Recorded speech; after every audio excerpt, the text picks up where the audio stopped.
Harka fuunee hordoftoota H-Tech guyyaa irraa sagantaa duraan isinii dabarsisanii hojjetan wal fakkaattuu qabadhee isinii adda sababnis namoonni tokko keessaa waan na dubbisanii fi xiqqasho isin ibsuu barbaadeeti. Wanni isin ibsuu barbaade sagantaa duraan irratti illee ibseetiin jira, ammas bifa biraatiin isin ibsa.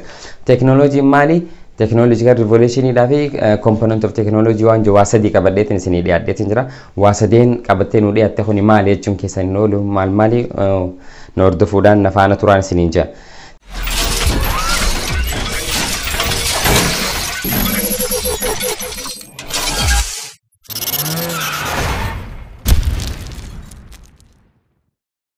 Tokkoffaa irratti teknoolojii jechuun maali jennee yoo ilaalle karaa hedduudhaan isin ibseetiin jira. Arraas immoo karaa addaa karaa biraatiin isin ibsa. Teknoolojii jechuun branch of knowledge which is dealing with engineering and applied science jaa jechuun teknoolojii jechuun damee beekumsaa waa'ee engineeringiitii fi waa'ee applied science qootu jechuudha.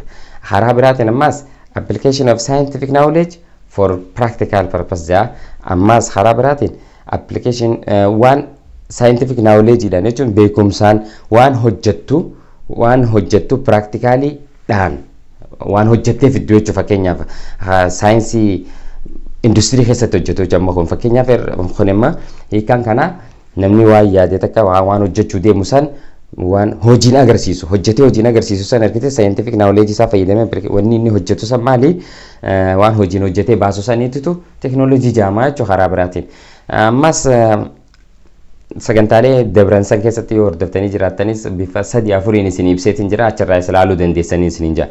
Itti aanuudhaan ammoo sagantaan itti aantu technological revolution jetti. Technological revolution maali?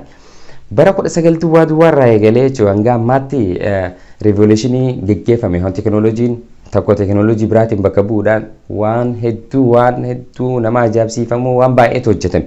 San keessaa san hundaaf bu'uura waan ta'e maali jennee yoo ilaalle tokkoffaa irratti aksar kan aksar jechuun qottoo hojjetame ayiranii irraa hojjetamte. Qottoon hojjetamte tun biyya Gotland Siwiidinitti argamti. Siwiidinitti argamte yeroo jalqabaatiif achitti hojjetamte, achi kan hojjetamte bu'uura teknoolojii tanaati jechuudha. Ayiraniin bu'uura teknoolojii revolutionii taatee argamte jechuudha. Akkas jechuun karaa biraatiin revolutionii tanaaf new materialiin teknoolojii barbaachisu hundi ayiranii of keessaa qaba yookaanis ayiranii irraa hojjetame. Saniif ayiraniin bu'uura initiative dramatical revolution jaamee beekama. Waan hundaaf waan hojjetamu san cufaafuu ayiraniin kun immoo akka raw materialiitti new materialiitti ta'ee tajaajilaa ture. Wantoota fakkeenyaaf gisee akkasitti tajaajilaa ture wantoota productii kaampaanii kanarraa oomishamee bahu kun maali? Fakkeenyaaf maal fayyada? Technological karaa teknoolojiitiin bu'aa qaba. Maal ayiranii kun teknoolojiidhaanis hedduu bu'aa garaagaraa argamsiise. Karaa ikoonomiitiinis, karaa saayinsiitiinis, karaa hawaasummaatiinis kana hundaanuu revolutionii kana keessatti bu'uura waan gaarii waan hedduu waan bu'aan ayiranii agarsiise guddaadha jechuudha. Karaa biraatiin ammas itti aanee maaltu jira? Ayiraniin wantoonni industirii keessatti hojjetamu cufti irra caalaan jechuudha sibiila irraa hojjetame. Sibiilli hundi keessattuu kopparii fi ayiranii of keessaa hin qabne inni akka ta'e hedduun isaa jechuun waan hojjetamu san irratti hundaa'ee waan hojjetamu saniif waan hanqa barbaachisu san irratti hundaa'ee kan namaa saniif garuu bu'uura kan ta'e jaamee teknoolojikal revolutionii keessa kan kaa'ame bu'uurri waan hunda ayiranii waan ta'eef ayiranii jennee asumaan goolabna. Sagantaa itti aanutti dabalata.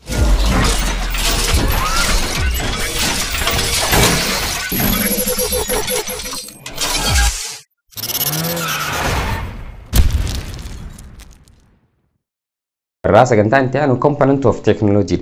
Component of technology maali? Qaaman teknoolojii warra ta'e jechuudha. Qaaman teknoolojii warri ta'an kun maali yoo jennee ilaalle tokkoffaa irratti knowledge arganna. Knowledge jechuun beekumsa. Beekumsi qaama teknoolojii keessaa isa tokko. Isa waan jiru tokkoffaa irratti qaama teknoolojii keessaa beekumsi isa tokko akka ta'e tokkoffaa irratti injiinaringiidha. Lammaffaa irratti immoo proosiijera. Sadaffaa piroosesa hojjetamu sun jechuudha. Afuraffaa immoo maali? Iskiil jechuudha. Iskiiliin yookaan saayinsii fi iskiilidha. Kuni maali? Qaaman teknoolojii keessaa tokko jechuudha jirri kun. Ammas qaaman teknoolojii keessaa qaaman beekumsaa keessaa tokko qaaman teknoolojii keessaa tokko ammas kan biraa maali? Tools. Toolsiin meeshaadha. Meeshaaleen teknoolojiidhaan hojjetaman kun fakkeenyaaf kan akka kichinii keessatti maashina cimmaaqii, maashina buna daakuu, maashinoota garaagaraa kichinii keessa jiru ambooba maal jaaniin fakkeenyaaf oovana fa'aa fi wantoota garaagaraa nyaata uwwisuu, nyaata bilcheessuu, nyaata tolchuu teknooloojiin kushinaa keessatti hojjetamte tun guutuutti jechuudha. Yookaanis mana keessatti hojjetamte tun teknooloojii mana keessatti hojjetamte nama fayyadu hundinuu qaaman teknooloojii kana keessaa takka jechuudha. Ammas kan biraa sadaffaa irratti jechuudha qaama teknooloojii keessaa sadaffaan tokko maali? Istiraakchariidha. Istiraakchariin fakkeenyaaf wantoota akka mana ijaaruu, karaa ijaaruu, daandii tolchuu fi fakkeenyaaf dildilaa fi abbay giddibii faa fi bishaan gaddubu kana kun immoo infraastiraakchariidha. Maali? Istiraakchariidha. Istiraakchariin kunis qaama teknooloojii keessaa tokko.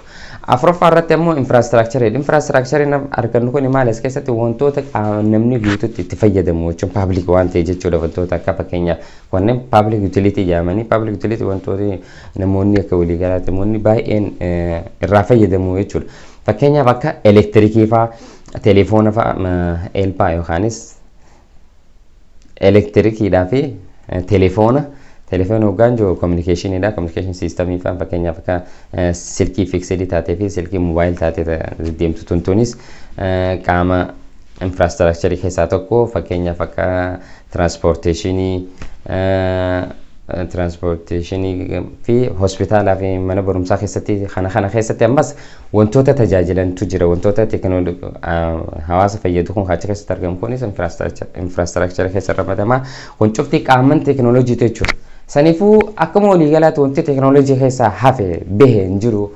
Jiruun teenya guutuun teknooloojii keessa jirra jechuudha. Teknooloojii keessa illee jira. Kan qaama teknooloojii keessa jirra. Qaama teknooloojii keessa ta'anii walumaan teknooloojii sana haa guddisnu isiniin jaa gamanumaan dhaamsi kiyya garuu beekumsi teknooloojii kun silaa tuffachuu baattanii xiqqashoollee itti dhiyaattanii hubattanii irraa waa baratan jeetii yaada. Akkas jechuun karaa biraatiin maali wanti sirraa barbaadu waan kana sheer godhaa. Tokkoffaa dura subscribe like qofaan sirraa barbaada. Akkas jechuun maal jechuudha karaa biraatiin waan kana yoo xiqqasho seentee daawwattee si fayyaduu mala. Yoo kana moo hiriyoota keetiif yoo san fayyadne hiriyaa kee tokko fayyadu mala nama saniif sheer godhi. Namni san fakkeenyaaf namni sanis yoo sheer godhe nama biraa keessa fayyaduu danda'a. Maaliif beekumsa kana afaan Oromootiin fuutee maali isa teknooloojii maantuun bifa garaagaraatiin gisee dila kan isin ibsine jireenya namaa kana keessaa kanatti sheep nama godhee nama oofuu jireenya namaa kana akkas qindeessee sirreessee namaa tolchee oofuu kuni teknooloojii. Saniifuu kana keessatti bu'aan inni qabu guddaadha jechuudha. Gara fuulduraatti immoo waan hedduu waan hin qabadde isinii dhiyaadhu waan ajaa'ibaatu jira. Sanitti yaana adeemsaan jalarraa hin deemutti waan hin jiruuf jechuudha. Karaa biraatiin qeeqaa fi koomentii yookaanis waan qabadde isinii dhiyaadhu yoo barbaaddan koomentii irra naa barreessaa. San irratti hin hojjedhe san qabadde kan isinii dhiyaadhu ta'a jechuudha. Waan barbaaddan naa barreessuu dandeessan koomentii irratti.